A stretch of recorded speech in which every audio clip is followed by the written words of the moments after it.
রব্বে কারীম নবীকে বলেন, ও নবী আপনি বলে দিন, কুল্লিল মুমিনিন, মুমিনদেরকে বলে দিন, ইয়াগুদ্দু মিন আবসারিহিম, তারা যেন তাদের দৃষ্টিটাকে হেফাজত করে, ওয়া ইয়াহফাযু ফুরুজাহুম, তারা যেন তাদের গোপন অঙ্গকে হেফাজত করে, যালিকা আজকা লাহুম, রব্বে কারীম বলেন এটাই হলো মুমিন বান্দাদের জন্য উত্তম পবিত্রতার মাধ্যম।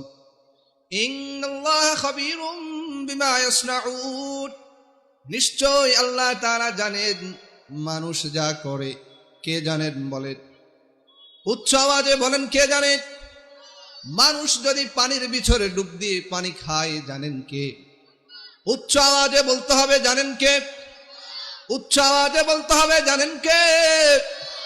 আমরা যদি চেয়ারের নিচ দিয়ে ঘুষ খাই, জানবেন কে? উচ্চ আওয়াজে বলেন, জানবেন কে? আমরা যাই করি সব কিছু জানেন কে? রিজিক দেওয়ার মালিক কে? আরো জোরে বলেন, মালিক কে? মৃত্যু দেওয়ার মালিক কে? জীবন দেওয়ার মালিক কে? আল্লাহ। সে আল্লাহ আমাদেরকে বাতলিয়ে দিচ্ছেন, মুমিন বান্দারা যদি পবিত্র থাকতে হয়, দুইটা জিনিসের জিম্মাদারি দিতে হবে। কয়টা জিনিস? কয়টা জিনিস? দুইটা জিনিস। এক নম্বর, ইয়াগুদ্দু মিন আবসারিহিম, তারা যেন তাদের দৃষ্টিটাকে অবনত করে, তারা যেন তাদের দৃষ্টিটাকে সংযত করে। ওয়া ইয়াহফাযু ফুরুজাহুম, এরপরে রব্বে কারীম বলেন আপনি মুমিন বান্দাদেরকে বলে দিন তারা যেন তাদের গোপন অঙ্গকে হেফাজত করে। এটি হলো 30 নম্বর আয়াত। 31 নম্বর আয়াত রব্বে কারীম বলেন, ওয়া কুল্লিল মুমিনাতি ইয়াগুদুদনা মিন আবসারিহিন্না ওয়া ইয়াহফাযনা ফুরুজাহুন্না ওয়া লা ইউবদিনা যিনাতাহুন্না।